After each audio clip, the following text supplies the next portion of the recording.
चलिए तो शुरू करते हैं। तो लास्ट क्लास में हम लोग पढ़ रहे थे गैल्वेनिक सेल का वर्क डन निकालना और गिब्स एनर्जी का रिलेशन, है ना। तो आज हम लोग को पढ़ना है नॉस इक्वेशन। क्या पढ़ना है भाई? नॉस equation.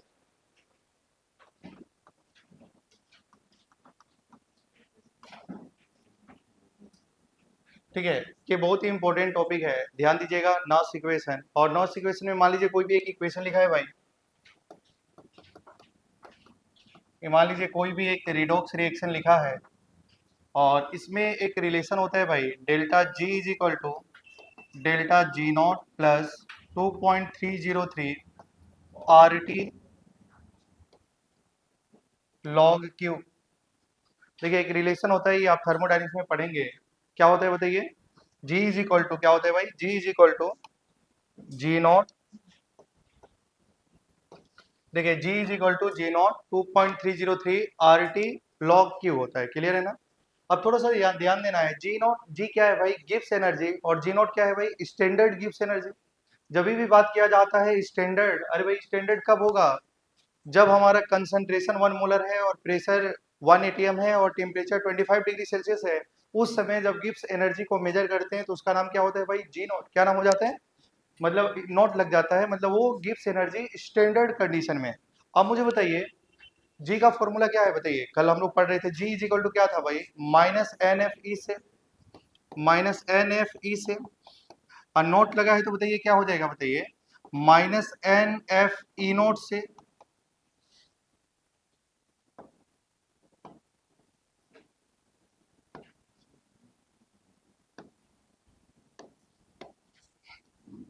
Plus 2.303 R T log Q. अरे भाई क्यू क्या होता है? Reaction quotient. क्या नाम होता है? Reaction quotient.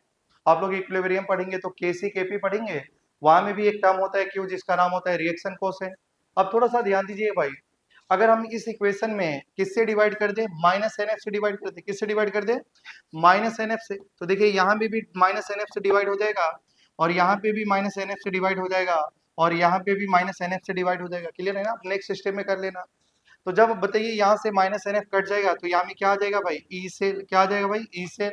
और यहाँ से बताइए क्या हो जाएगा? ई नॉट सेल माइनस, क्योंकि ये प्लस है ये माइनस है तो ऊपर हो जाएगा माइनस। क्या हो जाएगा बताइए? 2.303 R T divide by n F log Q. क्या आप समझ पा रहे हैं भाई? अब थोड़ा सा ध्यान देंगे, अगर मान लो ये इसमें बात करा जाए, आर क्या? आर तो कांस्टेंट होता है भाई। आर क्या होता है? कांस्टेंट होता है। और टी टेम्परेचर है और एफ क्या होता है भाई? Faraday constant. क्या होता है भाई? Faraday constant. तो अगर हम मान लेते हैं भाई हमारा जो टेम्परेचर है, क्या मान लेते हैं भाई? अगर हमारा टेम्परेचर को 25 डिग्री सेल्सियस फिक्स कर लेते हैं, कितना फिक्स कर लेते हैं भाई? 25 डिग्री। अगर मान लीजिए आपका जो टेम्परेचर है वो कितना है? 25 डिग्री सेल्सियस है, मतलब 298 केल्विन है। तो आप मुझे बताइए 2.303 R T divide by F एक कांस्टेंट वैल्यू हो जाएगा क्या? अरे भाई टेम्परेचर भी फिक्स है, आर भी फिक्स है और फेराडे भी तो फिक्स ही होता है भाई। और अलग अलग रिएक्शन में इलेक्ट्रॉन अलग अलग इन्वॉल्व होता है, एन तो फिक्स नहीं होगा, एन तो कांस्टेंट नहीं रहेगा। तो आप मुझे बताइए यहाँ से एक रिलेशन आएगा, वो क्या आएगा भाई? E cell is equal to E not cell minus 0.0591 divide by N log Q. भाई एक इक्वेशन है और जो मैं बोल रहा हूँ इसको इस इक्वेशन को आपको याद रखना है।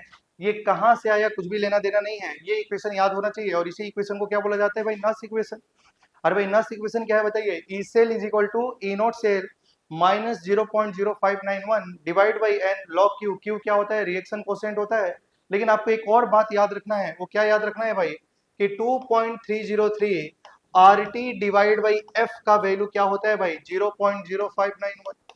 दो बात आपको याद रखना है, पहला ये इक्वेशन याद करना है और 0.0591 किसका बदले आप लिख रहे हैं भाई? 2.303 R T divided by F, इसके जगह में हम क्या लिख रहे हैं बताइए? 0.059। क्या आप समझ पा रहे हैं भाई? ये हमारा नर्स इक्वेशन है। और अब देखिए क्यू क्या होता है? क्यू को बोलते हैं रिएक्शन कोसेंट। क्या बोला जाता है भाई? Reaction quotient. अच्छा क्यू कैसे लिखा जाता है अभी मैं बता दूंगा, पहले कॉपी कर लीजिए। थोड़ा जल्दी जल्दी कॉपी करके दो बात मैंने बोला आज याद करने के लिए। पहला, एक तो E cell equal to E not cell minus 0.0591 divide by N log Q. और जो 0.0591 किसके बदले में यूज हो रहा है भाई? 2.303 R T divide by F के जगह। और यहाँ में जो क्यू होगा वो होगा रिएक्शन कोसेंट। रिएक्शन कोसेंट और क्यू कैसे निकालते हैं भाई? प्रोडक्ट का कंसंट्रेशन, प्रोडक्ट का कंसंट्रेशन डिवाइड बाई रिएक्टेंट का कंसंट्रेशन, प्रोडक्ट का कंसंट्रेशन डिवाइड बाई रिएक्टेंट का कंसंट्रेशन। और बताइए एन क्या होता है? अरे भाई एन तो क्या होता है? नंबर ऑफ इलेक्ट्रॉन ट्रांसफर, कितना इलेक्ट्रॉन ट्रांसफर हो रहा है वही एन है। बताइए लास्ट क्लास में मैं एन निकालना सिखा रहा था भाई, कितना इलेक्ट्रॉन ट्रांसफर हो रहा है वही एन है। चलिए भाई ध्यान दीजिएगा, जैसे हम लोग बात करते हैं क्यू कैसे लिखा जाता है, क्यू हमारा रिएक्शन कोसेंट होता है। जैसे मान लीजिए हमारा रिएक्शन है भाई, जैसे मान लीजिए ए से बी है, और क्या लिखा है भाई? ए से बी लिखा है, और ए से बी में मान लीजिए time t is equal to 0, A का जो कंसंट्रेशन है या ए का जो मोल है वो 5 है, तो बी का क्या हो जाएगा भाई? कंसंट्रेशन 0। और मान लीजिए आफ्टर t सेकेंड मान लो ए का वैल्यू हो गया 4, तो बी का कितना वैल्यू बचेगा भाई? 1। अरे भाई अगर ये 5 मोल है तो ये 0 मोल होगा, तो 4 मोल मतलब ए में से कुछ खत्म होगा और वही प्रोडक्ट बन जाता है। अरे भाई सम तो 5 ही होना चाहिए ना। बताइए अगर ये मान लीजिए 3 मोल है तो ये कितना मोल होगा भाई? 2, 2 मोल बन जाएगा।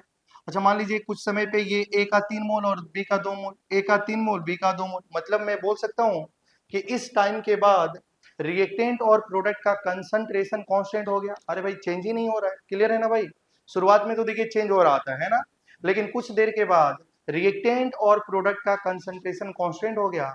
जब रिएक्टेंट और प्रोडक्ट का कंसंट्रेशन कांस्टेंट हो जाता है तो बोल देते हैं कि इसमें इक्विलिब्रियम आ गई है। क्या आ गई है भाई?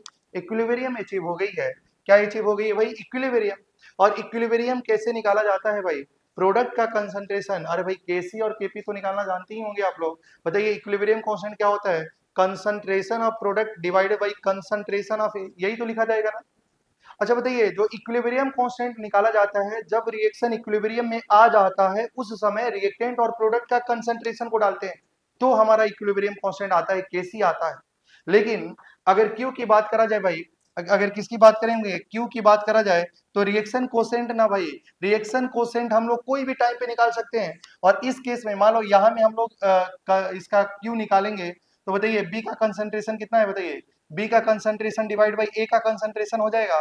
अरे भाई बी का कंसंट्रेशन तो 0 है और ए का भाई तो वैल्यू कितनी हो गई? 5। बताओ इस समय इसकी कंसंट्रेशन कितनी है भाई? 1/4। इस समय इसकी कंसंट्रेशन कितनी है भाई? 2/3। और यहाँ में भी बी का कंसंट्रेशन कितना था? 2। आप समझने की कोशिश करिए, जो इक्विलिब्रियम कांस्टेंट होता है केसी वो हमेशा इक्विलिब्रियम पे निकाला जाता है, लेकिन जो क्यू होता है वो कभी भी निकाला जा सकता है, वो रिएक्शन इक्विलिब्रियम पे हो या ना हो आपका क्यू की वैल्यू निकाल सकते हैं। लेकिन आप कभी देख रहे हैं कि जब रिएक्शन इक्विलिब्रियम पे है, कहाँ पे है भाई? इक्विलिब्रियम पे है, तो जो के इक्विलिब्रियम की वैल्यू है और क्यू का वैल्यू है दोनों आपस में बराबर है। अरे भाई जब रिएक्शन इक्विलिब्रियम में होता है तो केसी की वैल्यू, अरे भाई जो इक्विलिब्रियम कांस्टेंट है और जो क्यू है क्या दोनों आपस में बराबर है कि नहीं इक्विलिब्रियम पे? क्या वो हमेशा बराबर होता है? क्या नहीं। अरे भाई हर एक स्टेप में आप क्या निकाल सकते हैं? क्यू। लेकिन अगर आपको केसी निकालना है तो रिएक्शन को कहाँ में आना चाहिए भाई? इक्विलिब्रियम में आना चाहिए। क्या आप समझ पा रहे हैं?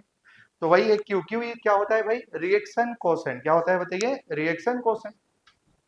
जैसे मान लीजिए यहाँ में रिएक्शन लिखा है भाई 2a plus 3b gives 4c plus 5d। और मान लीजिए यहाँ में हमारा a प्लस 2 लिखा है, जैसे आप यहाँ में दिखिएगा भाई, जैसे लिखा है Zn plus 2 copper, Zn plus Cu plus 2 gives copper plus Zn plus 2। आप थोड़ा सा ध्यान दीजिए भाई, ये जिंक किसमें होता है? सॉलिड में, और ये एक्वस में, और ये हमारा सॉलिड में होगा और ये एक्वस में होगा। तो जब भी हम लोग क्या करते हैं, रिएक्शन कोसेंट लिखते हैं या क्यू लिखते हैं या केसी लिखते हैं, हमेशा किसका लिखा जाता है? सॉलिड का और लिक्विड का नहीं लिखा जाता है, क्योंकि उसकी वैल्यू उसका एक्टिव मास 1 होता है। ठीक है, तो जब भी यहाँ में क्यू लिखेंगे, बताओ क्यू का फॉर्मूला क्या था? प्रोडक्ट का कंसंट्रेशन डिवाइड बाई रिएक्टेंट का कंसंट्रेशन। और भाई प्रोडक्ट का कंसंट्रेशन में देखो ये सॉलिड है तो इसका नहीं लिखना है, बताओ किसका लिखा जाएगा? Zn प्लस 2 आयन का कंसंट्रेशन डिवाइड बाई, अब देखो ये सॉलिड है तो नहीं लिखेंगे, और रिएक्टेंट का कंसंट्रेशन में क्या है भाई? Cu plus. क्या आप समझ पा रहे हैं ना? क्यू ऐसा लिखना है क्योंकि आपको आगे चल के क्यू तो लिखना ही पड़ेगा। तो क्यू में अगर आपको सॉलिड दिखाई दे दे या लिक्विड दिखाई दे दे उसको लिखना ही नहीं भाई, या तो गैस का लिखना है या तो किसका लिखना है? Aqueous solution. किसका लिखना है भाई? एक्वस सोल्यूशन का। जैसे मान लीजिए हमारा यहाँ में लिखा है, जैसे मान लो लिखा है भाई 2A solid plus 3B gas gives 4C liquid plus 5D gas, ऐसा लिखा है भाई। और इनका केसी लिखना है भाई, केसी। तो केसी लिखना है तो क्या लिखेंगे? कंसंट, देखो लिक्विड का तो नहीं लिखना है डी, और इसका आगे में जो नंबर होगा वो इसका पावर हो जाता है भाई, और इसका तो नहीं लिखना है, और कंसंट्रेशन ऑफ बी की पावर 3 ऐसे लिखा जाता है। क्या लिखा जाता है? केसी, या आप क्या भी बोल सकते हैं क्यू। और केसी और क्यू कब बराबर होगा? जब रिएक्शन कहाँ में हो जाएगा? इक्विलिब्रियम पे। समझ पा रहे हैं? अगर मान लो रिएक्शन इक्विलिब्रियम पे नहीं है तो आप किसकी वैल्यू लिख पाएंगे भाई? क्यू की वैल्यू। और क्यू कैसे होगा? ऐसे लिखा जाएगा। क्या आप समझ पा रहे हैं भाई? कहने का ये मतलब है कि क्यू जो होता है वो प्रोडक्ट का कंसंट्रेशन डिवाइड बाय रिएक्टेंट का कंसंट्रेशन होता है। लेकिन सॉलिड लिखा है और लिक्विड लिखा है तो उसका एक्टिव मास को 1 मानते हुए उसकी वैल्यू में चेंजेस नहीं आती है। चेंजेस तभी आएगा जब कैसा हो जाए भाई? एक्वस हो जाए, या तो किससे कैसे हो जाए भाई? गैसियस हो जाए। और उसका अगर आगे में स्टेचोमेट्रिक ये नंबर जो होता है वो क्या होता है भाई? स्टेचोमेट्रिक रेशियो होता है। मतलब यहाँ में जो इसका स्टेचोमेट्रिक कोफिशिएंट होता है वो उसका पावर चला जाता है। ऐसे ही लिखा जाता है क्यू। मुझे लग रहा है आपको समझ में आ रही होगी। अरे भाई समझ में आ रही है ना? अगर मान लो ऐसे लिखा है,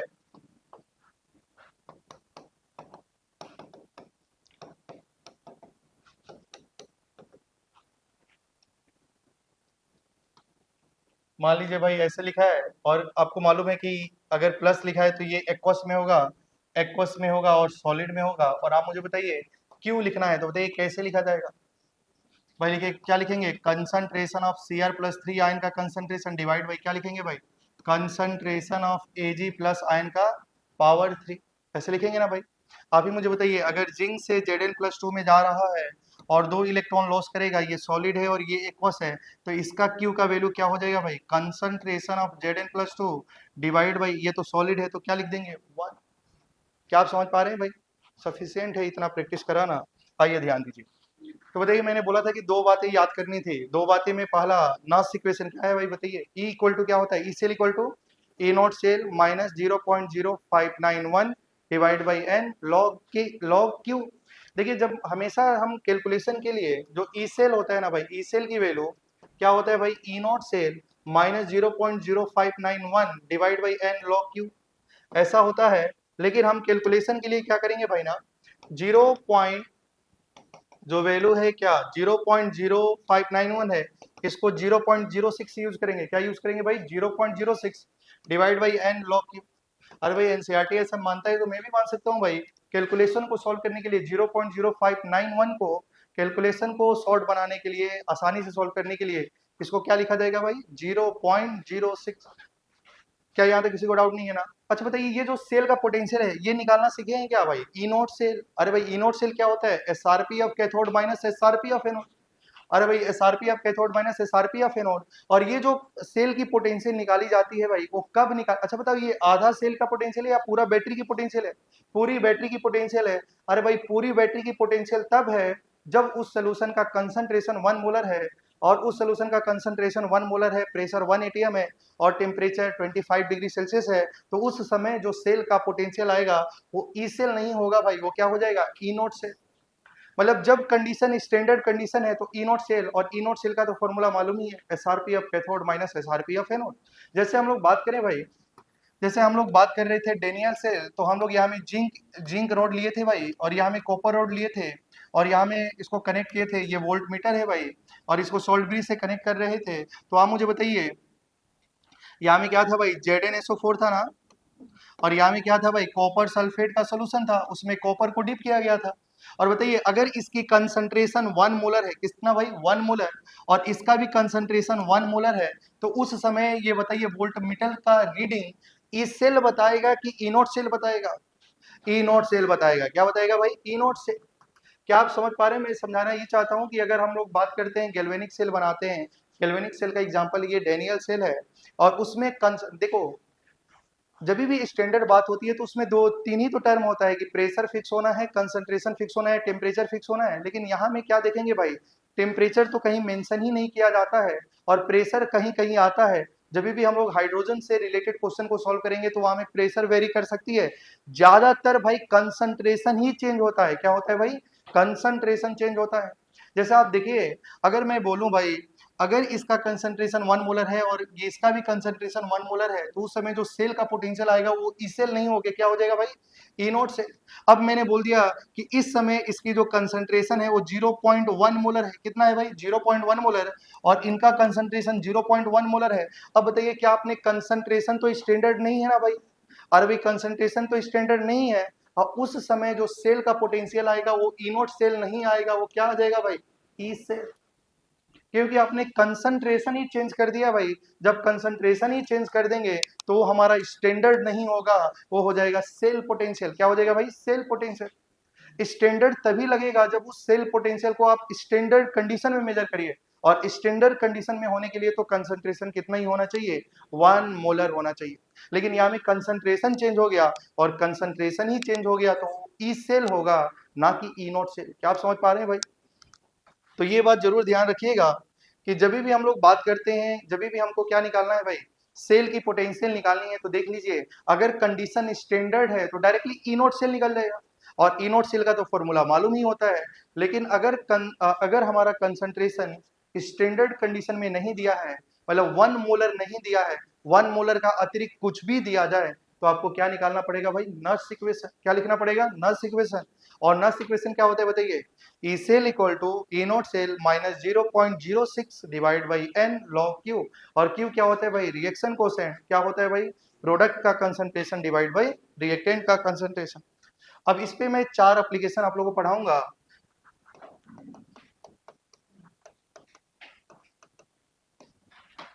कितना एप्लीकेशन पढ़ाया जाएगा, 4 एप्लीकेशन। पहला, कैलकुलेशन ऑफ ई सेल,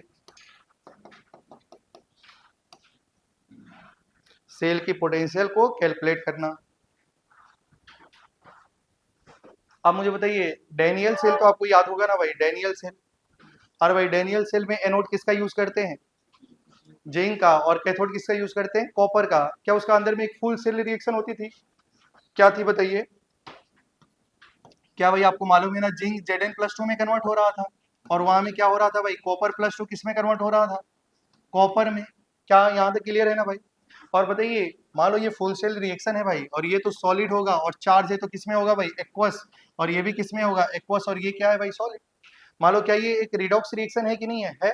अब मुझे बताइए इसमें कितना इलेक्ट्रॉन होगा भाई, कितना इलेक्ट्रॉन ट्रांसफर हो रहा है? अरे भाई सब में चेंज तो 2 ही का आ रहा है।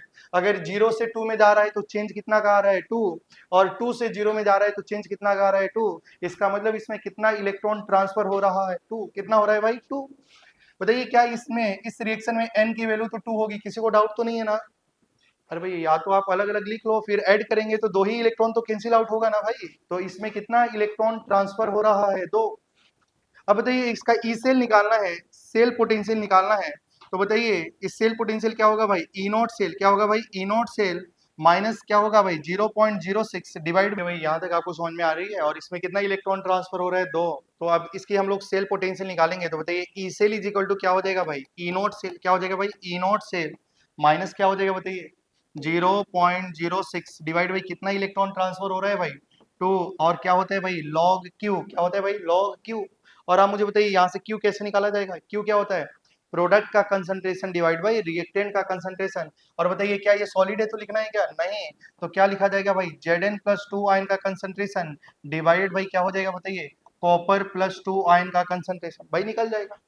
और वहां में क्या दिया होगा, ई नोट सेल निकालने के लिए आपको कुछ दिया जाएगा, उससे आप ई नोट सेल निकाल सकते हैं। आप समझ पा रहे हैं भाई?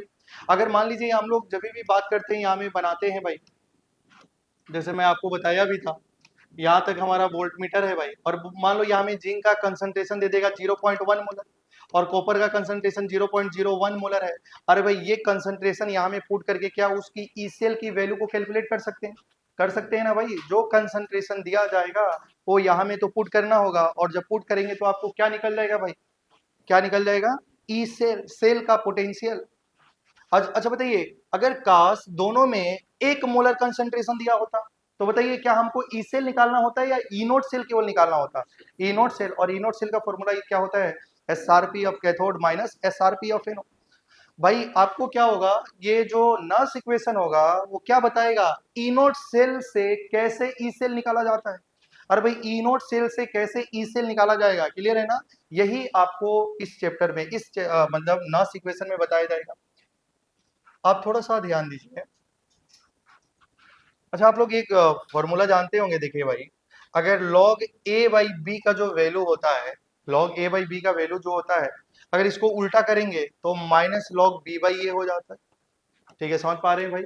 अगर आप ए बी को मतलब चेंज करेंगे तो log का आगे भी क्या हो जाता है, निगेटिव टाइम्स। ठीक है, ये आपको मालूम होना है। अब मुझे बताइए, अगर मैं इसको एक बार और ऐसे लिखूं भाई, E cell is equal to E not cell, E cell equal to E not cell, अगर मैं कॉपर को ऊपर लेके जाऊं और जिंक को नीचे लेके आऊं तो क्या एक माइनस आ जाएगा भाई, और माइनस और ये माइनस क्या हो जाएगा भाई, प्लस। क्या 0.06 डिवाइड बाई 2 लॉग क्या हो जाएगा भाई, कॉपर प्लस 2 आयन का concentration divide by Z N plus 2 ion का कंसंट्रेशन हो जाएगा ना? अब आप मुझे बताइए, अगर मैं कॉपर प्लस 2 आयन की कंसंट्रेशन बढ़ाऊंगा तो सेल का पोटेंशियल बढ़ेगा या कम हो जाएगा भाई? बढ़ेगा, क्योंकि प्लस है ना भाई, और ये वैल्यू बढ़ेगी तो ये भी क्या हो जाएगा, बढ़ जाएगा। तो याद रखिएगा, जब हम कॉपर प्लस 2 आयन की कंसंट्रेशन को बढ़ाएंगे तो ई सेल का पोटेंशियल बढ़ जाएगा, लेकिन जब हम Zn प्लस 2 आयन का कंसंट्रेशन को बढ़ाएंगे, अरे भाई ये वैल्यू बढ़ेगी तो ये वैल्यू क्या हो जाएगी, कम। क्या हो जाएगी, सेल की पोटेंशियल क्या हो जाएगी, कम। तो ये भी एक क्वेश्चन पूछा जा सकता है कि बताइए, अगर हमको सेल का पोटेंशियल बढ़ाना है, किसका पोटेंशियल बढ़ाना है, सेल का पोटेंशियल बढ़ाना है, तो किसका कंसंट्रेशन बढ़ाना पड़ेगा? अरे भाई कॉपर प्लस 2 का कंसंट्रेशन को बढ़ाएंगे तभी सेल का पोटेंशियल बढ़ेगा, और Zn प्लस 2 आयन का कंसंट्रेशन को बढ़ाएंगे तो इसकी वैल्यू क्या हो जाएगी, कम।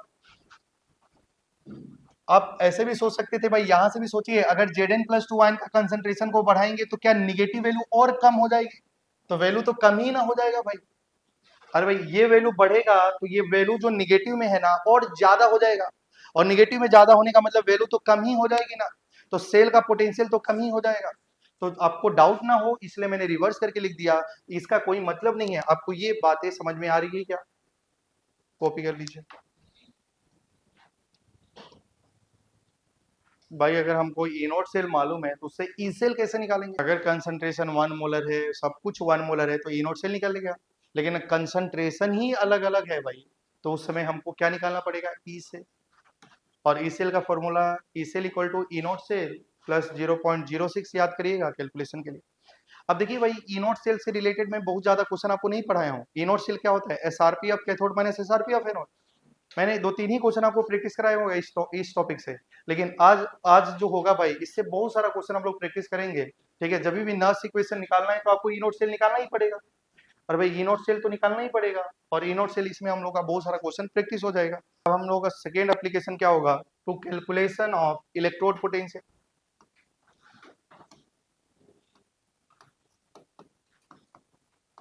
To calculation of electrode potential,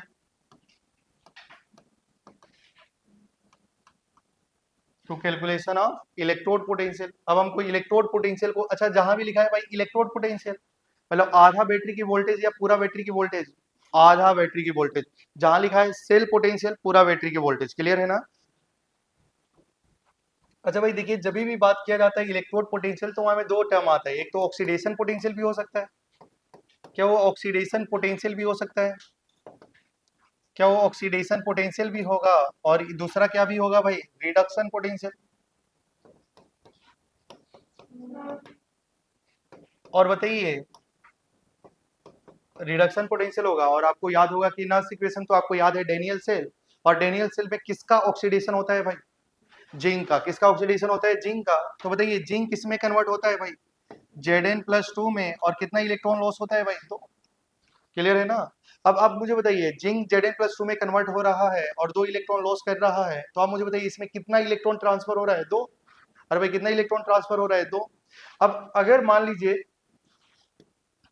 अब मुझे बताएंगे भाई, अगर मान लो यहाँ में Zn का सोल्यूशन है, किसका सोल्यूशन है भाई, Zn का, और इस सोल्यूशन का कंसंट्रेशन अगर 1 मोलर है, क्या है भाई, 1 मोलर, तो बताइए हमको इसका ऑक्सीडेशन पोटेंशियल निकलेगा या स्टैंडर्ड ऑक्सीडेशन पोटेंशियल निकलेगा?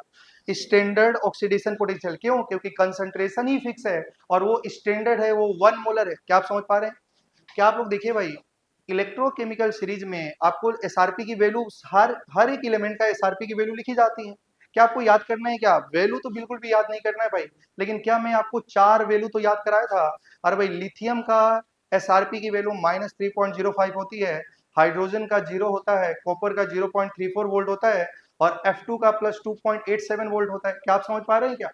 अगर बताइए इसका कंसंट्रेशन 1 मोलर हो जाए तो बताइए क्या इस समय इसका ऑक्सीडेशन पोटेंशियल, क्या बताइए हम लोग जाके इलेक्ट्रोकेमिकल सीरीज में जाके इसकी वैल्यू को देख सकते हैं कि नहीं कि इसका वैल्यू कितना होगा? अरे भाई समझ पा रहे हैं क्या? लेकिन अगर इसकी कंसंट्रेशन ही 1 मोलर ना देके अरे भाई 0.001 मोलर दे दे या 0.011 मोलर दे दे तो बताइए क्या इसकी वैल्यू इलेक्ट्रोकेमिकल सीरीज में लिखी है क्या? नहीं। अरे भाई अब ये क्या बन चुका है? ऑक्सीड ऑक्सीडेशन पोटेंशियल, ना कि स्टैंडर्ड ऑक्सीडेशन पोटेंशियल, क्योंकि आपने कंसंट्रेशन ही चेंज कर दिया। अरे भाई आपने क्या चेंज कर दिया? कंसंट्रेशन। क्या आप समझ पा रहे हैं? तो उस समय हमको क्या इस्तेमाल करना पड़ेगा? नॉस इक्वेशन। क्या इस्तेमाल करना पड़ेगा भाई? नॉस इक्वेशन। तो बताइए नॉस इक्वेशन क्या होता है भाई? चलिए ध्यान से बताएंगे नॉस इक्वेशन क्या होता है। E cell is equal to, क्या होता है भाई? E cell equal to E naught cell. अच्छा बताइए ई नोट सेल तो निकल जाएगा ना भाई? अरे भाई उसका बताइए ई नोट सेल क्या है बताइए। यहाँ में ई सेल का जगह में देखिए हम क्या लिखेंगे भाई? Oxidation potential. क्या लिखेंगे भाई? ऑक्सीडेशन पोटेंशियल, ईओपी, ई मतलब oxidation potential is equal to E naught OP. अरे भाई oxidation potential, standard oxidation potential. अरे भाई स्टैंडर्ड ऑक्सीडेशन पोटेंशियल तो मालूम है ना भाई? अरे भाई रिडक्शन पोटेंशियल मालूम होगा तो उसका निगेटिव टाइम्स कर लेंगे तो स्टैंडर्ड ऑक्सीडेशन पोटेंशियल मालूम हो जाएगा। माइनस क्या होगा भाई? 0.06 डिवाइड बाई क्या हो जाएगा भाई? एन। कितना इलेक्ट्रॉन ट्रांसफर हो रहा है? अरे भाई यही है ई नॉट से ऑक्सीडेशन हो रहा है तो उस समय जो उसका पोटेंशियल होगा उसको ई नॉट सेल बोलो या ई नॉट ओपी बोलो। अरे भाई ऑक्सीडेशन हो रहा है तो नाम हो जाएगा स्टैंडर्ड ऑक्सीडेशन पोटेंशियल। क्या आप समझ पा रहे हैं भाई? आपका मर्जी, आप ई नॉट सेल लिखो या आपको इसको डायरेक्टली ई ओपी लिख दो। क्लियर है ना भाई? यहाँ में बताइए -0 कितना इलेक्ट्रॉन ट्रांसफर हो रही है भाई? 2। और लॉग क्या लिखा जाए भाई? Log Q. क्यू मतलब कंसंट्रेशन किसका भाई? प्रोडक्ट का कंसंट्रेशन डिवाइड बाई रिएक्टेंट का कंसंट्रेशन। रिएक्टेंट का कंसंट्रेशन में क्या लिखेंगे? 1, क्योंकि ये तो सॉलिड है। क्या आप समझ पा रहे हैं भाई? अब इस समय बताइए Zn+2 का कंसंट्रेशन जितना भी देना है दे दो, 0.01 हो, 0.001 हो, क्या इसकी वैल्यू को यहाँ में डाल देंगे? बताइए क्या हमारा क्या निकल जाएगा? Oxidation potential. क्या निकल जाएगा भाई? Oxidation potential. क्या आप समझ पा रहे हैं? क्या आपको ई नॉट ओपी तो पहले से मालूम होगा ना? इसका स्टैंडर्ड ऑक्सीडेशन पोटेंशियल, जिंक का स्टैंडर्ड ऑक्सीडेशन पोटेंशियल पहले से ही मालूम होता है या क्वेश्चन में दिया जाएगा तो उसकी वैल्यू यहाँ में डाल दीजिए और Zn+ का जो कंसंट्रेशन दिया जाए वो उसको डाल दो तो क्या निकल जाएगा भाई? Oxidation potential. क्या निकल जाएगा भाई? Oxidation potential. क्या आप समझ पा रहे हैं? अब यहाँ में देखिए भाई रिडक्शन पोटेंशियल। अब आप मुझे बताइए रिडक्शन किसका हो रहा था भाई? कॉपर का या जिंक का? कॉपर का। तो बताइए कॉपर क्या कर रहा था भाई? वो 2 इलेक्ट्रॉन ले रहा था, वो किस में कन्वर्ट हो रहा था? कॉपर में। क्या ये एक्वस है और ये सॉलिड है भाई? और आप इसमें बताइए कितना इलेक्ट्रॉन ट्रांसफर हो रहा है? आप इस इक्वेशन को देखिए और बताइए इसमें कितना इलेक्ट्रॉन ट्रांसफर हो रहा है? 2। तो बताइए यहाँ में n की वैल्यू कितनी हो जाएगी भाई? 2 हो जाएगी। और बताइए इस समय इसका ऑक्सीडेशन हो रहा है या रिडक्शन हो रहा है भाई? रिडक्शन। तो कौन सी पोटेंशियल निकलने वाली है? Reduction potential. तो मैं लिख सकता हूं भाई ERP। अच्छा बताइए अगर उसका कंसंट्रेशन भाई यहाँ में जो कॉपर सल्फेट का जो सोल्यूशन है ना भाई, अगर इसका कंसंट्रेशन 1 मोलर है तो क्या हमको रिडक्शन पोटेंशियल निकालना है या स्टैंडर्ड रिडक्शन पोटेंशियल निकालना है? Standard reduction potential. लेकिन अगर हमारा कंसंट्रेशन भाई 1 मोलर नहीं है, 1 मोलर से कुछ अलग है तो हमको क्या निकालना पड़ेगा? Reduction potential. क्या निकालना पड़ेगा? Reduction potential. और रिडक्शन पोटेंशियल क्या हो जाएगा भाई? Standard reduction potential -0.06 divide by कितना इलेक्ट्रॉन ट्रांसफर है भाई? 2। उसके बाद क्या होता है भाई? Log Q. क्यू क्या होता है? प्रोडक्ट का कंसंट्रेशन डिवाइड बाई रिएक्टेंट का कंसंट्रेशन। प्रोडक्ट में तो सॉलिड है तो वैल्यू हो जाएगी 1 और ये हो जाएगा कॉपर +2 और यहाँ में इसकी कंसंट्रेशन जो वैल्यू दिया है उसको डाल दो तो क्या आप क्या निकाल पाएंगे भाई? उसका रिडक्शन पोटेंशियल। क्या आप समझ पा रहे हैं?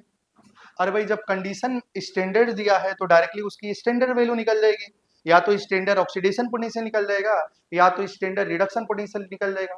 लेकिन कंसंट्रेशन ही चेंज है तो आपको क्या करना पड़ेगा? तब तो नॉस इक्वेशन लगाना पड़ेगा। भाई आपने क्या देखा? अगर हमको ई नॉट सेल मालूम है तो ई सेल निकाला जा सकता है, और भाई ई नॉट ओपी मालूम है तो ई ओपी निकाला जा सकता है, और ई नॉट आरपी मालूम है तो ई आरपी निकाला जा सकता है। ठीक।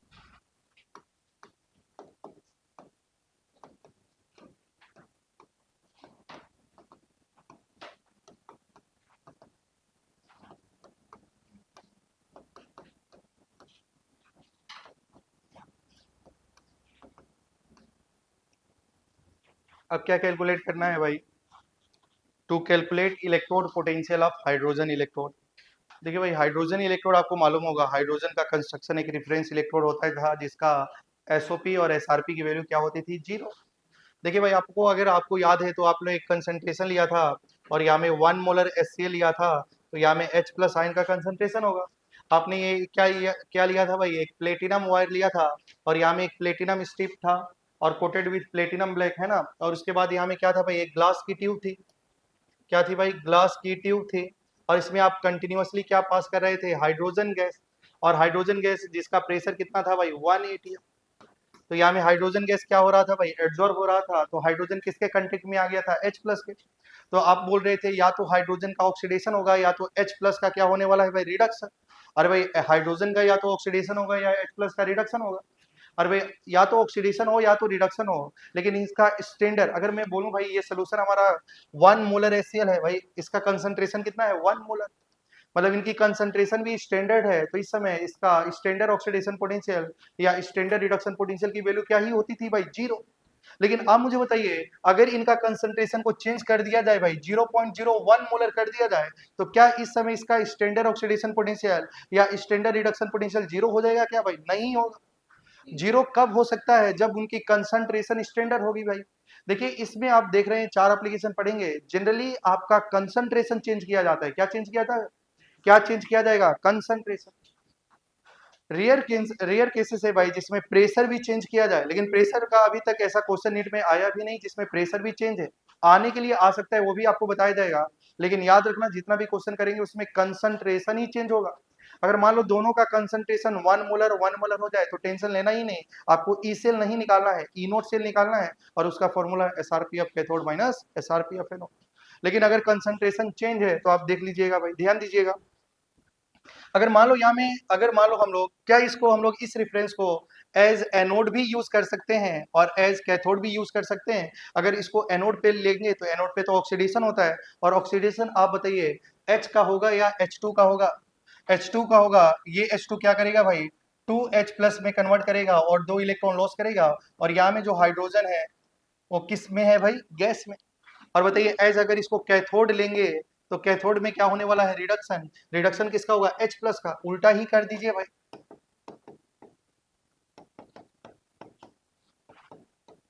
क्या आप समझ पा रहे हैं, अगर इसको एनोड पे यूज करेंगे तो ऐसा रिएक्शन होगा और कैथोड पे यूज करेंगे तो ऐसा यूज होगा। और आप मुझे बताइए भाई, कहीं लिखा है इलेक्ट्रोड पोटेंशियल, क्या लिखा है भाई, इलेक्ट्रोड पोटेंशियल। तो आप मुझे बताइए, इलेक्ट्रोड पोटेंशियल का मतलब, कहीं लिखा है भाई इलेक्ट्रोड पोटेंशियल, तो इसका मतलब आप मुझे बताइए, EOP होगा, ई नॉट OP होगा, कि ई नॉट RP होगा या ERP होगा। बताइए, अगर लिखा है इलेक्ट्रोड पोटेंशियल तो इसमें से किसकी वैल्यू पूछ रहा है भाई। अरे भाई, ऑक्सीडेशन पोटेंशियल। अरे भाई, स्टैंडर्ड कहीं मेंशन करा है क्या इसमें, नहीं, नहीं करा है, तो ये नॉट वाला तो वैल्यू तो नहीं ना होगा। और लिखा है इलेक्ट्रोड पोटेंशियल, क्या लिखा है भाई, इलेक्ट्रोड पोटेंशियल। क्या आपको बताया था, जब भी लिखा जाए इलेक्ट्रोड पोटेंशियल तो कौन सा पोटेंशियल मानना है, रिडक्शन पोटेंशियल। क्या मानना है भाई, रिडक्शन पोटेंशियल। मतलब आपको निकालना है क्या भाई, ERP। क्या निकालना है, ERP। अगर वो स्टैंडर्ड दे दे भाई, अगर इसकी कंसंट्रेशन ही 1 मोलर दे दे तो बताओ उसका आंसर क्या ही आ जाएगा, 0। अरे भाई, इसका स्टैंडर्ड ऑक्सीडेशन पोटेंशियल या स्टैंडर्ड रिडक्शन पोटेंशियल की वैल्यू कितनी होती है। अगर इसका ये जो HCl है भाई, उसका कंसंट्रेशन 1 मोलर दे दे तो कुछ है ही नहीं भाई, आंसर तो खत्म हो गया, उसका आंसर तो 0 हो जाएगा।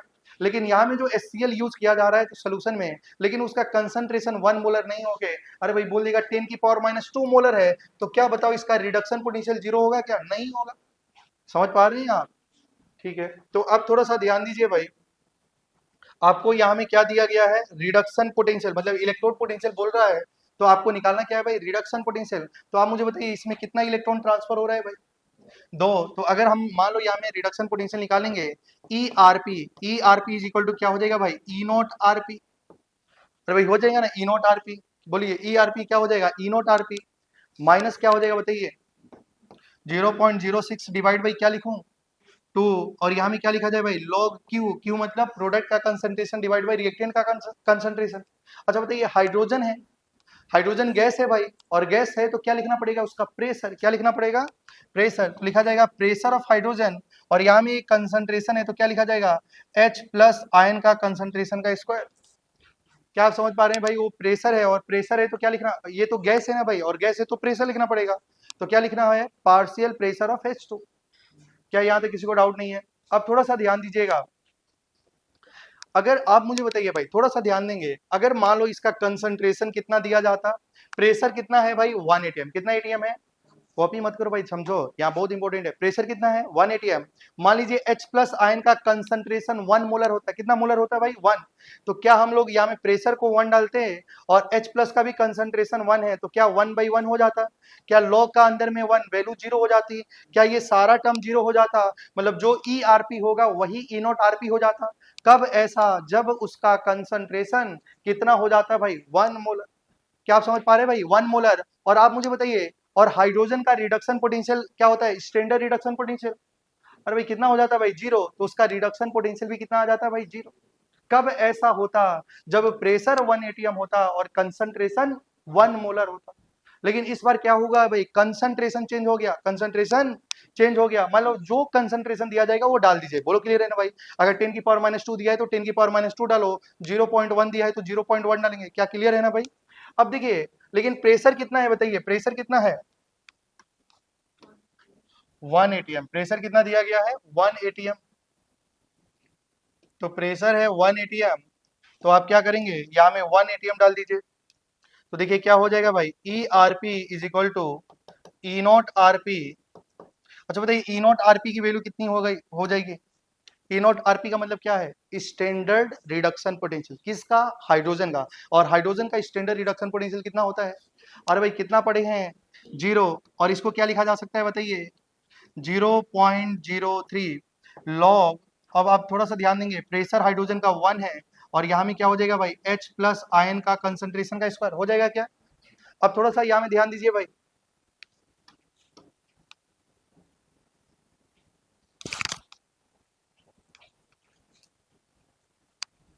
तो बताइए ERP की वैल्यू जो होगी वो क्या होगी भाई? -0.03 लॉग।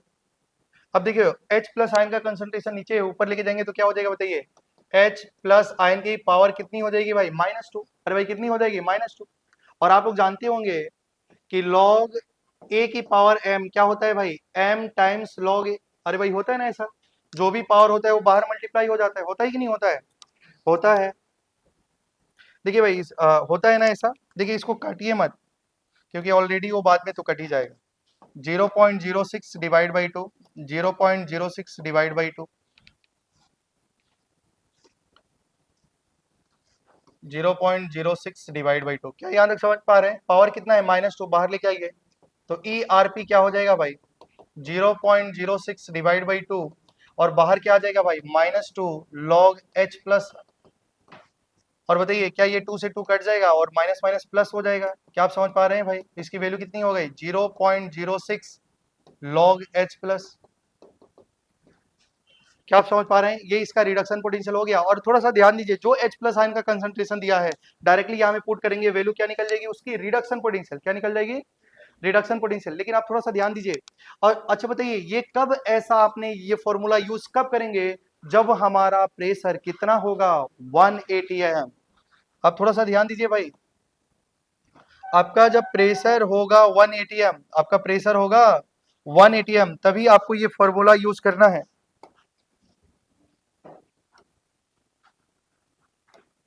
ये कब भाई ऐसा? इफ प्रेशर हमारा कितना है? 1 atm। समझ पा रहे हैं ना? ये फॉर्मूला तभी, अगर प्रेशर 2 atm होता तो क्या यहाँ में ऊपर में क्या डालना था? 2। अगर प्रेशर 3 atm होता तो आंसर में क्या डालना था? 3। लेकिन अभी प्रेशर 1 atm है तो यहाँ में 1 डाले हैं, तभी ना ये फॉर्मूला आया है भाई। अब मुझे बताइए, अगर आप लोगों को थोड़ा बहुत मालूम होगा तो क्या pH इज इक्वल टू क्या होता है भाई? Minus log of H plus ion. अरे भाई इतना तो मालूम होता है ना pH का फॉर्मूला का? pH इक्वल टू क्या होता है? Minus log of H plus ion. होता है कि नहीं होता है? अरे भाई negative logarithm of H plus ion is called pH। अच्छा बताइए, लॉग pH की, लॉग H प्लस आयन का कंसंट्रेशन क्या हो जाएगा? माइनस टाइम्स pH हो जाएगा कि नहीं? तो आप मुझे बताइए, minus pH is equal to क्या हो जाएगा भाई? लॉग H प्लस आयन का कंसंट्रेशन। अगर हम लोग यहाँ में इसकी वैल्यू को पुट करते हैं, यहाँ में देखिए इसकी वैल्यू यहाँ में पुट करते हैं, तो वैल्यू क्या आ जाएगी भाई? ERP is equal to -0.06 pH। और ये फॉर्मूला सिर्फ और सिर्फ तब यूज करना है कब, इफ एंड ओनली इफ, कब भाई, जब हमारा प्रेशर कितना हो जाए 1 atm। अगर देखिए आपको H प्लस आयन का कंसंट्रेशन मालूम है तो पीएच निकाल सकते हैं, पीएच डाल दीजिए, आंसर हो गया ये इसका रिडक्शन पोटेंशियल है भाई। अच्छा बताओ, इसका रिडक्शन पोटेंशियल ये है तो इसका ऑक्सीडेशन पोटेंशियल कितना हो जाएगा?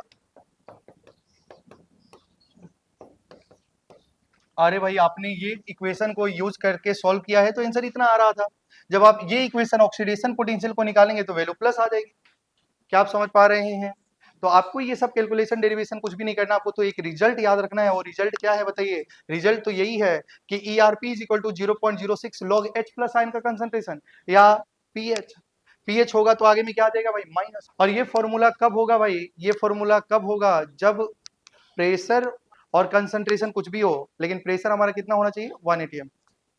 देखिए अगर हमारे पास में एक कंटेनर है भाई और यहाँ में 1 मोलर HCl है, मतलब यहाँ में H प्लस आयन का जो कंसंट्रेशन है वो कितना है भाई, और यहाँ से आप कंटिन्यूअसली क्या पास कर रहे हैं? हाइड्रोजन पास कर रहे हैं, उसका प्रेशर 1 atm है और इस समय इसकी कंसंट्रेशन भी 1 मोलर है। तो बताइए इनका ERP का वैल्यू क्या हो जाएगा? उनका रिडक्शन पोटेंशियल की वैल्यू क्या हो जाएगी? ERP, क्योंकि ERP E नॉट RP के बराबर हो रहा था तो इसकी वैल्यू क्या हो जाएगी भाई? 0। अभी इनका रिडक्शन पोटेंशियल क्या ही हो जाएगा, क्योंकि ये स्टैंडर्ड कंडीशन में हो गया। और बताइए थोड़ा सा आपको समझ पा रहे हैं क्या भाई? लेकिन अब आपने क्या कर दिया भाई, अब यहाँ में 0.01 मोलर आपने HCl ले लिया और आप प्रेशर जो पास कर रहे हैं वो 1 atm ही प्रेशर है।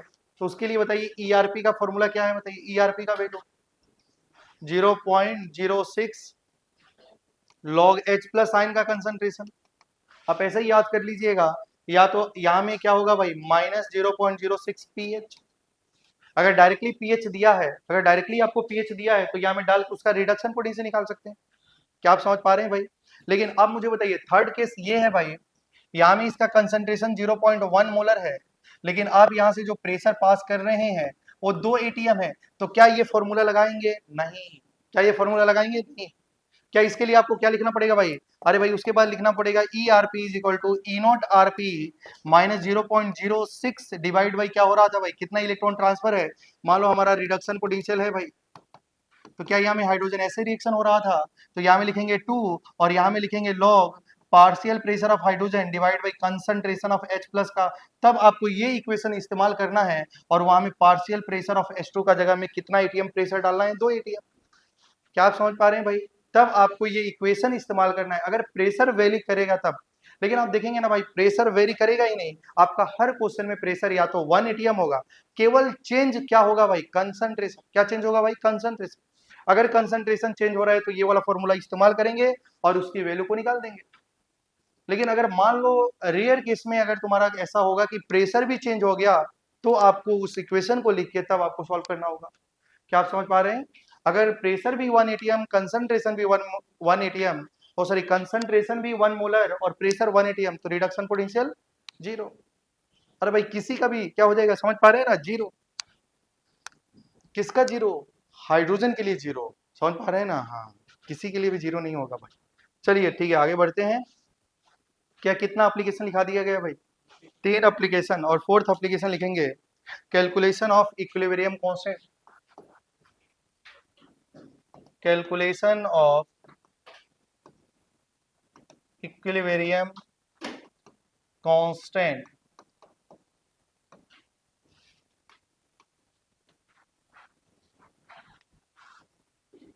तो आपको क्या करना है भाई? इक्विलिब्रियम कांस्टेंट निकालना है। के इक्विलिब्रियम, एट इक्विलिब्रियम पे डेल्टा जी की वैल्यू क्या होती है? 0। एट इक्विलिब्रियम पे डेल्टा जी की वैल्यू कितनी होती है भाई? अगर डेल्टा जी 0 है तो ई सेल क्या होता है भाई? 0। अरे भाई बैटरी को अगर निकाल के बाहर रख देंगे, ना तो चार्ज हो रहा है ना तो डिस्चार्ज हो रहा है, ना तो उसका वैल्यू क्या हो जाएगा भाई? सेल पोटेंशियल तो 0 हो जाएगा। जब बैटरी स्पॉन्टेनियस काम करता है, खुद काम करता है, जैसे मान लो इसके अंदर में एक बैटरी लगा है, वो खुद काम कर रहा है, स्पॉन्टेनियस काम कर रहा है, वो बैटरी चार्ज हो रहा है, डिस्चार्ज हो रहा है? डिस्चार्ज। अगर बैटरी डिस्चार्ज हो रही है तो बताइए उसकी पोटेंशियल क्या होगी? पॉजिटिव होगी। पोटेंशियल कैसी होगी भाई? ई सेल का वैल्यू कैसा होगा? पॉजिटिव। मतलब आप कोई भी बैटरी लाते हैं तो उसमें लिखा होता है पॉजिटिव वैल्यू 1.2 वोल्ट। समझ पा रहे हैं ना भाई? तो अगर बैटरी चार्ज हो रहा है, ध्यान से सुनिए, दो बातें हैं। जब बैटरी चार्ज होता है सेल पोटेंशियल नेगेटिव होता है, जब बैटरी डिस्चार्ज होता है तो सेल का पोटेंशियल पॉजिटिव होता है। और जब बैटरी ना तो चार्ज हो रहा है ना तो डिस्चार्ज हो रहा है, तो उसकी ई सेल वैल्यू कितनी हो जाती है भाई, 0। क्या यहाँ तक आपको समझ पा रहे हैं भाई?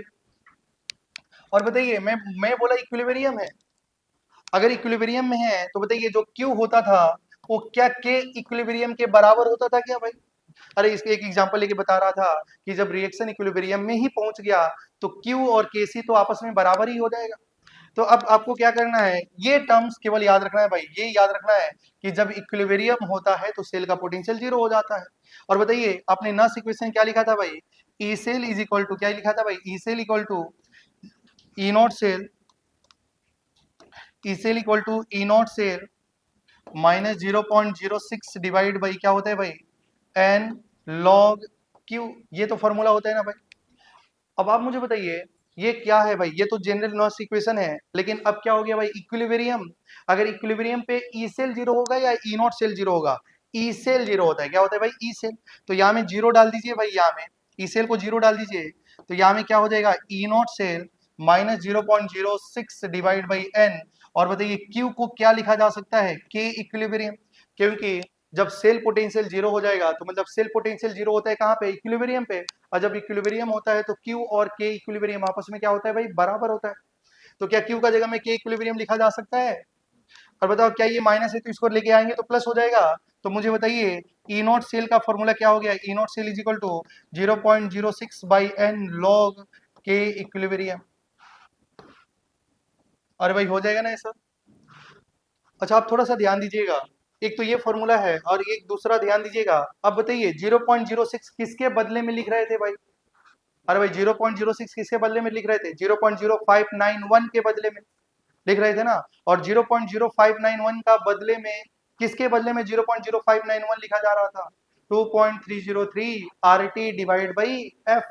आप थोड़ा सा ध्यान देना भाई, ये हो जाएगा E not cell is equal to, बताइए जो 0.06 है इसको जगह में मैं लिख सकता हूँ 2.303 RT डिवाइड बाई एफ, लेकिन आगे में क्या है भाई, एन, तो एन एफ लॉग के इक्विलिब्रियम, बोलो हो जाएगा ना ऐसा। और एन एफ को इधर क्रॉस कर दूंगा तो बताओ क्या होगा, n F E not cell is equal to क्या हो जाएगा बताइए, 2.303 RT लॉग के इक्विलिब्रियम, हो जाएगा ना बताइए। और बताइए n F E not cell क्या होता है, अरे भाई डेल्टा जी देखो यहाँ में ई नॉट से लिखा है, तो आप लोग फॉर्मूला मालूम है ना, delta G naught is equal to क्या होता है, minus N F E naught से, होता है ना भाई ऐसा। तो बताइए अगर इस माइनस को इधर लेके जाएंगे तो माइनस डेल्टा जी नॉट क्या हो जाएगा, एन एफ ई नॉट से। तो आप मुझे बताइए इसका जगह में क्या लिखा जा सकता है, minus delta G naught is equal to 2.303 R T log के इक्विलिब्रियम। तो यहाँ से बताइए डेल्टा जी नॉट की वैल्यू क्या भी हो जाएगी, माइनस 2.303 आर टी लॉग के इक्विलिब्रियम। तो सही यहाँ में तीन बातें होंगी, वो बहुत इंपॉर्टेंट है भाई, पहले आप ध्यान दीजिएगा। अच्छा यहाँ में देखिए ये क्या लिखा है, के इक्विलिब्रियम। आप थोड़ा सा ध्यान दीजिए भाई, थोड़ा सा नोट करेंगे भाई, ध्यान दीजिए इधर। अगर मान लो मैं बोल रहा हूँ कि के इक्विलिब्रियम की वैल्यू 1 है, के इक्विलिब्रियम की वैल्यू कितनी हो गई, अच्छा बताओ के इक्विलिब्रियम क्या हो जाएगा 1, तो लॉग का अंदर में क्या आ जाएगा 1। अगर log 1 की वैल्यू क्या होती है 0, 0 मल्टीप्लाई बाई समथिंग क्या हो जाएगा 0, तो उस केस में डेल्टा जी नोट की वैल्यू क्या हो जाएगी 0। ठीक है, डेल्टा जी नोट की वैल्यू क्या हो जाएगी 0। अब थोड़ा सा एक बार ध्यान देंगे, अब मान लो जो के इक्विलिब्रियम है वो ग्रेटर देन 0 हो गया, क्या हो गया भाई, ग्रेटर देन 0। मान लो यहाँ में क्या हो गया 10 हो गया, 10 तो पॉजिटिव नंबर है ना भाई, तो log 10 क्या हो जाएगा 1, और 1 को यहाँ में आगे में माइनस है तो डेल्टा जी नोट की वैल्यू कैसे आएगी, निगेटिव। तो आप क्या बोल सकते हैं कि डेल्टा जी नोट की वैल्यू क्या हो जाएगी, लेस देन 0।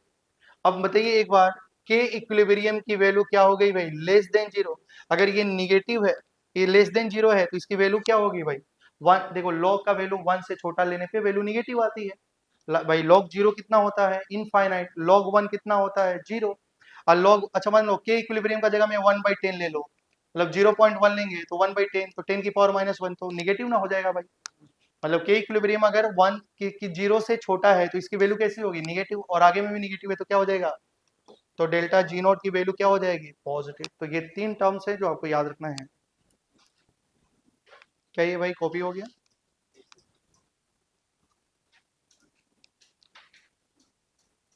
चलिए सबको ही कॉपी कर लिया, हो गया ना, ठीक है।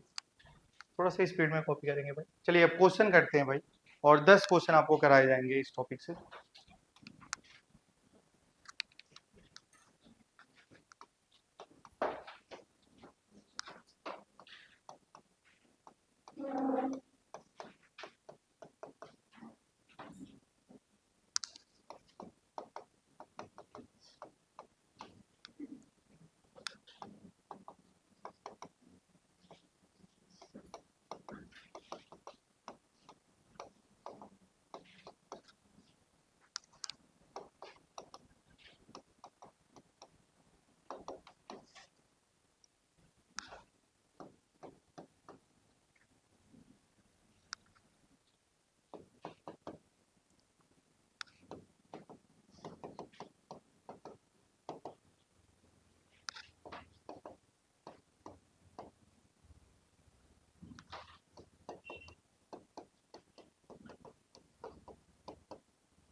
देखिए ये क्वेश्चन को मैं सॉल्व कराऊंगा, आप ध्यान दीजिएगा।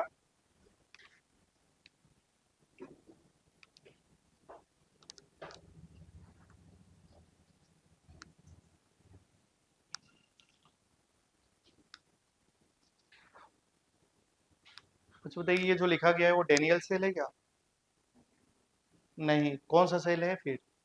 Galvanic cell. क्या है भाई? Galvanic cell. और क्या ये सेल सही लिखा है क्या? हाँ सही लिखा है भाई। एनोड किसका बना है? निकल का। और कैथोड किसका बना है? सिल्वर का। सिल्वर तो चापा मेटल है, नीचे आएगा, और निकल ऊपर में आएगा, तो सही लिखा है। और ऊपर वाला को ही हम लोग एनोड बनाते हैं, नीचे वाला को कैथोड बनाते हैं। ये हमने इलेक्ट्रोकेमिकल सीरीज में सीखा था। और आप थोड़ा सा ध्यान दीजिए भाई, क्वेश्चन को पहले ध्यान से देखेंगे। बताइए यहाँ में जो कंसंट्रेशन दिया था, आप सोच के देखिए, काश ऐसा होता कि इसका कंसंट्रेशन 1 मोलर होता। कितना मोलर भाई? 1। मतलब Na+2 का कंसंट्रेशन 1 मोलर होता, और वहां में Ag+ का कंसंट्रेशन 1 मोलर होता। तो बताइए क्या हमको ई सेल निकालना होता या ई नोट सेल निकालना होता? अगर ई नोट सेल निकालना है तो उसके लिए डाटा तो गिवन है, तो डायरेक्टली हम लोग ई नोट सेल निकाल देते, SRP of cathode minus SRP of anode. लेकिन आपको ऐसा गिवन नहीं है। देखिए मैं बोल रहा था कि ये क्वेश्चन था, और बताइए काश अगर ऐसा होता कि इसका कंसंट्रेशन ना भाई 1 मोलर होता। कितना? 1 मोलर। और इनका भी कंसंट्रेशन 1 मोलर होता। ठीक है, इनका भी कंसंट्रेशन कितना होता है? 1 मोलर। तो बताइए हमको ई सेल निकालना होता है या ई नोट सेल? ई नोट सेल। और ई नोट सेल क्या होता है भाई? SRP of cathode minus SRP of anode. उसके लिए ये वैल्यू दिया गया है, हम डायरेक्टली आंसर निकाल लेते। लेकिन आपको ई नोट सेल नहीं निकालना है, आपको निकालना क्या है? E cell. क्योंकि उसकी कंसंट्रेशन हमारी क्या है? चेंज है भाई, 1 मोलर नहीं है। अगर वो स्टैंडर्ड स्टेट में नहीं है तो आपको क्या निकालना पड़ेगा? सेल का पोटेंशियल। ठीक है, समझ पा रहे हैं ना भाई? सेल का पोटेंशियल स्टैंडर्ड कंडीशन में नहीं। तो क्या इस्तेमाल करना है? थोड़ा सा देखिए, अभी आपने क्या पढ़ा है भाई। अगर आपको ई नोट सेल मालूम है ना, अगर सेल का पोटेंशियल स्टैंडर्ड में मालूम है, तो आप ई सेल निकाल सकते हैं। निकाल सकते हैं ना भाई? Now equation. अगर ई नोट ओपी मालूम है, स्टैंडर्ड ऑक्सीडेशन पोटेंशियल मालूम है, तो आप क्या निकाल सकते हैं भाई? ऑक्सीडेशन पोटेंशियल ईओपी निकाल सकते हैं।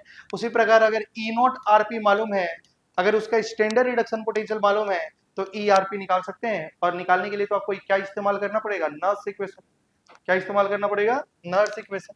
अब थोड़ा सा ध्यान दीजिएगा, ये क्वेश्चन को मैं पूरा अच्छे से सॉल्व कराता हूँ, ध्यान दीजिएगा भाई। देखिए आपको निकालना है ई सेल। अब थोड़ा सा ध्यान दो भाई, ई सेल तो निकालना है, ठीक है।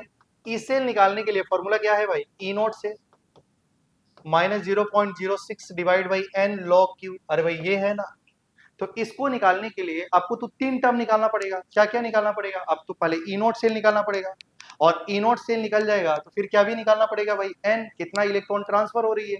अब एन भी निकल गया तो क्या भी निकालना पड़ेगा? क्यू। और क्यू क्या होता है भाई? प्रोडक्ट का कंसंट्रेशन डिवाइड बाई रिएक्टेंट का कंसंट्रेशन। और भाई क्यू तभी लिख पाएंगे जब reaction, full cell reaction given है। अरे भाई रिएक्शन गिवन होगा तभी तो आप लिख पाएंगे ना भाई। तो आपको देखो, इसमें थोड़ा सा ये क्वेश्चन लेंदी हो जाता है, क्योंकि इसमें आपको 3 टर्म निकालना पड़ता है, ई नोट सेल निकालना पड़ता है, एन भी और क्यू भी। लेकिन जब भी नीट का क्वेश्चन आएगा तो या तो ई नोट सेल की वैल्यू डायरेक्टली दे देगा, या कोई एक इन्फॉर्मेशन दे देगा ताकि क्वेश्चन जल्दी से जल्दी सॉल्व हो। ठीक है, नहीं देगा तो भाई आपको तो करना ही पड़ेगा। ठीक है, आप थोड़ा सा ध्यान दीजिए। अच्छा बताओ, ये हमारा निकल किसका बना है? निकल। एनोड किसका बना है? निकल। और कैथोड किसका बना है भाई? सिल्वर का। तो आप हम लोग सबसे पहले काम होगा कि हम लोग ई नोट सेल निकालेंगे। क्या निकालेंगे? ई नोट सेल। और ई नोट सेल बताइए क्या होता है? SRP of cathode minus SRP of anode. और अब मुझे बताइए कैथोड, कैथोड किसका बना है? सिल्वर का। और अब देखिए यहाँ में पोटेंशियल भी लिखा है भाई। अब आप मुझे बताइए Na+2 से Ni, बताओ ये कौन सा पोटेंशियल है? Reduction potential. नोट लगाए मतलब SRP गिवन है। और बताओ यहाँ में सिल्वर का भी क्या गिवन है?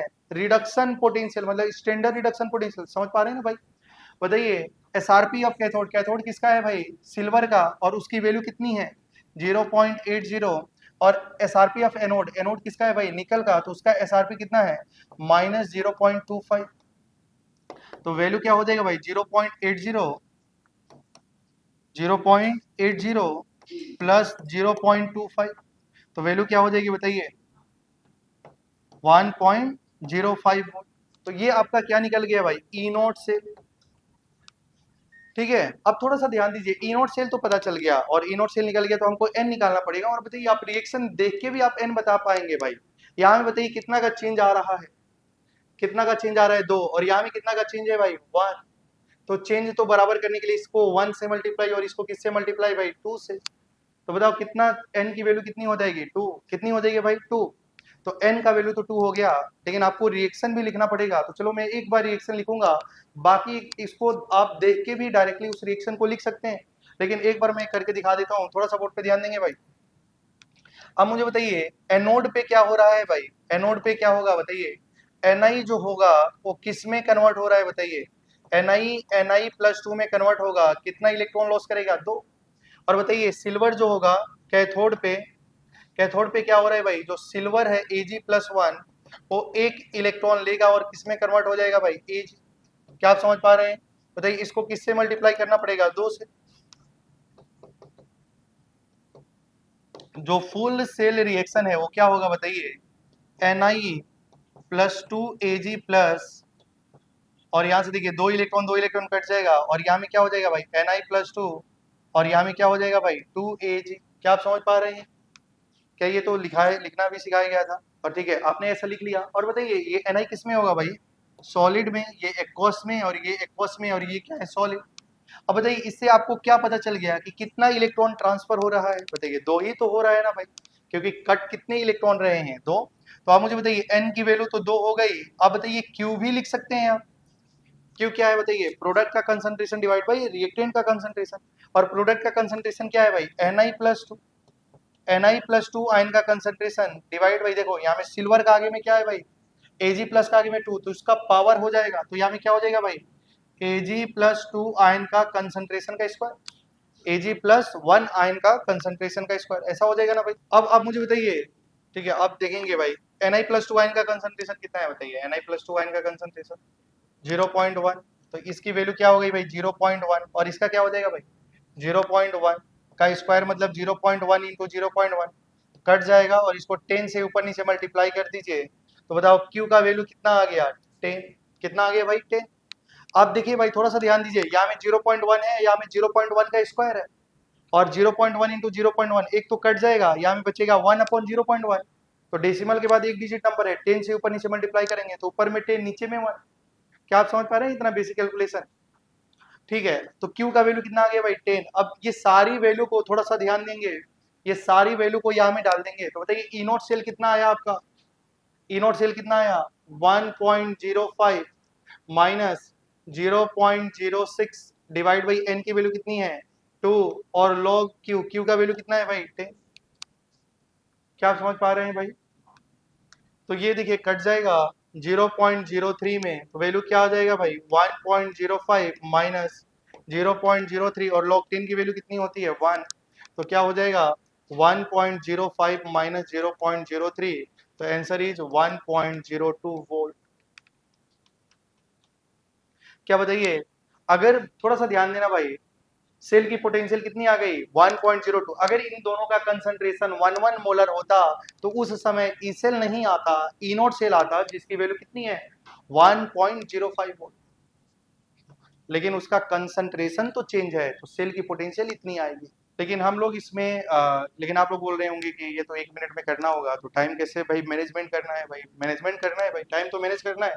इसमें ये काम हम नहीं करेंगे भाई, इसको डायरेक्टली एक लाइन में आपको ये रिएक्शन लिखना सिखाया जाएगा। क्या आप समझ पा रहे हैं, ताकि आपको ये लिखना ना पड़े, और इलेक्ट्रॉन कितना ट्रांसफर हो वो तो डायरेक्टली पता चल जा रहा है, लेकिन आपको सेल रिएक्शन तो डायरेक्टली लिखना पड़ेगा, तो समय बचेगा, है ना। क्या कॉपी हो गया होगा, नहीं हुआ है, क्या आप लोग टाइम बता रहे हैं, एक और क्वेश्चन बस, उसके बाद छुट्टी हो जाएगा।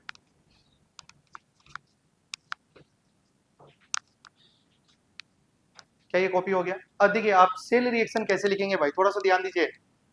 अब बताओ एनोड में, एनोड किसका है, अब बताइए एनोड किसका है, एनोड है Ni का, और कैथोड किसका है सिल्वर का। अब बताइए एनोड में तो क्या होगा भाई ऑक्सीडेशन, क्या होगा भाई ऑक्सीडेशन। अब थोड़ा सा मैं देखिए, मैं इधर मिटा सकता हूँ क्या इधर वाला पार्ट, थोड़ा सा ध्यान दीजिएगा भाई, ताकि आपको समझ में आए, क्योंकि आप डायरेक्टली एक लाइन में लिखने की कोशिश करेंगे। आप ध्यान दीजिए भाई, यहाँ में बताओ चेंज कितना का आ रहा है 2, और यहाँ में चेंज कितना का आ रहा है भाई 1। अरे भाई चेंज तो सेम आना चाहिए ना, तो क्या इसको किससे मल्टीप्लाई करना है भाई 2 किसको मल्टीप्लाई 2 को मल्टीप्लाई करना है, मतलब जो 2 मल्टीप्लाई करेंगे वो किस में करेंगे Ag में, किस में करेंगे भाई Ag में। अरे भाई समझ पा रहे हैं भाई, अब देखो भाई थोड़ा सा ध्यान दो, पहले हमको डायरेक्टली सेल रिएक्शन लिखना है और एनोड में तो ऑक्सीडेशन होता है, तो बताइए एनआई किस में कन्वर्ट होगा, Na+2 में। ध्यान दीजिए यहाँ में Na होगा और वो किस में कन्वर्ट होगा भाई, Na+2, ऑक्सीडेशन हो गया। और बताइए यहाँ में क्या है भाई, कैथोड किसका है, सिल्वर का। अरे भाई सिल्वर में तो क्या होने वाला, रिडक्शन, मतलब Ag+1 किस में कन्वर्ट होगा, Ag में। और भाई Ag+1 किस में कन्वर्ट होगा, Ag में। अब देखो भाई रिएक्शन के आगे तो कुछ सुटेबल कोफिशिएंट आएंगे। अरे भाई आएंगे ना, क्या यहाँ में चेंज 2 था और यहाँ में चेंज भी 1 था, लेकिन क्या इसको बराबर करने के लिए मैंने 2 से मल्टीप्लाई करा। अरे भाई 2 से मल्टीप्लाई किस में किया, Ag में। अरे भाई तो 2 से मल्टीप्लाई कर दीजिए तो हो गया ना रिएक्शन। अरे भाई 2 से मल्टीप्लाई करेंगे तो रिएक्शन हो गया, तो क्या आप डायरेक्टली Q लिख सकते हैं, क्या लिख सकते हैं भाई, Q और N। भाई देखिए यहाँ में तो क्या होगा भाई, देखिए यहाँ में देखेंगे तो यहाँ में होगा Ni और यहाँ में होगा Na+2, मतलब लेफ्ट हैंड साइड में क्या होगा Ni और प्रोडक्ट में क्या होगा Na+2। उसी प्रकार Ag प्लस कहाँ होगा, रिएक्टेंट में, और सिल्वर कहाँ में होगा, प्रोडक्ट में। और जो आप सुटेबल कोफिशिएंट से मल्टीप्लाई करते हैं, मल्टीप्लाई किस में कर रहे हैं, Ag में, मतलब Ag में दोनों से 2 से मल्टीप्लाई कर दो तो आंसर तो आ ही जाएगा ना भाई। क्या आपको ये जो रिएक्शन एनोड कैथोड बोर्ड के लिख रहे थे, क्या वो समय तो खत्म हो गया ना, तो आप डायरेक्टली फुल सेल रिएक्शन लिख सकते हैं। जैसे एक और क्वेश्चन,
बोलिए क्वेश्चन समझ में आ रही है। तो देखिए जब भी क्वेश्चन को सॉल्व करने से पहले आपको बोलना है कि काश इसका कंसंट्रेशन 1 मोलर होता, इसका 1 मोलर होता, तो निकालना क्या होता, ई नॉट सेल। क्या निकालना होता है, ई नॉट सेल। लेकिन उनकी कंसंट्रेशन भाई अलग है, अलग है, तो हमको क्या निकालना पड़ेगा, ई सेल।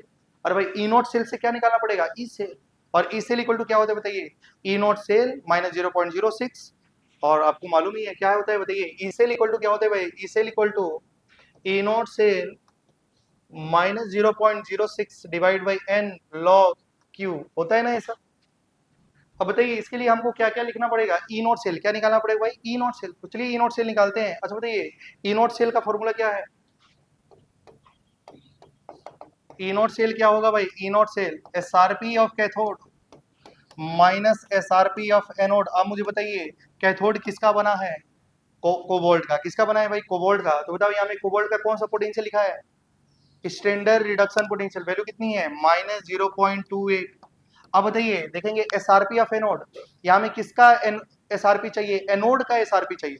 और एनोड क्या है, एल्युमिनियम। लेकिन यहाँ में एल्युमिनियम का कौन सा पोटेंशियल लिखा है, एसओपी लिखा है, उसका ऑक्सीडेशन पोटेंशियल लिखा है। लेकिन हमको यहाँ में क्या चाहिए भाई, उसका रिडक्शन पोटेंशियल। क्या करना है आप ही बताइए। अरे भाई जस्ट माइनस ही तो कर देना है। तो बताइए -1.66 वोल्ट। क्या आप समझ पा रहे हैं भाई, यहाँ में ये जो लिखा है वो एल्युमिनियम का एसओपी का वैल्यू दिया। देखो यहाँ में ऑक्सीडेशन हो रहा है, लेकिन हमको यहाँ में जो पोटेंशियल चाहिए वो रिडक्शन पोटेंशियल चाहिए। तो अगर ऑक्सीडेशन पोटेंशियल मालूम है तो -3 तो कर देंगे, तो उसका रिडक्शन पोटेंशियल निकल जाएगा। क्या क्लियर है ना भाई। तो वैल्यू क्या हो जाएगी, -0.28 प्लस 1.66। तो बताइए कितनी आ जाएगी वैल्यू,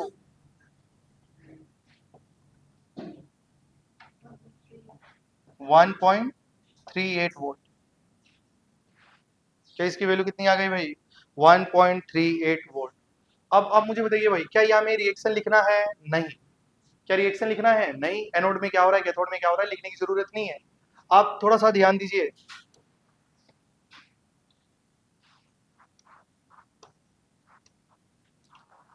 ठीक है। आप थोड़ा सा ध्यान दे रहे होंगे भाई, क्या लास्ट तक दिखाई दे रहा होगा।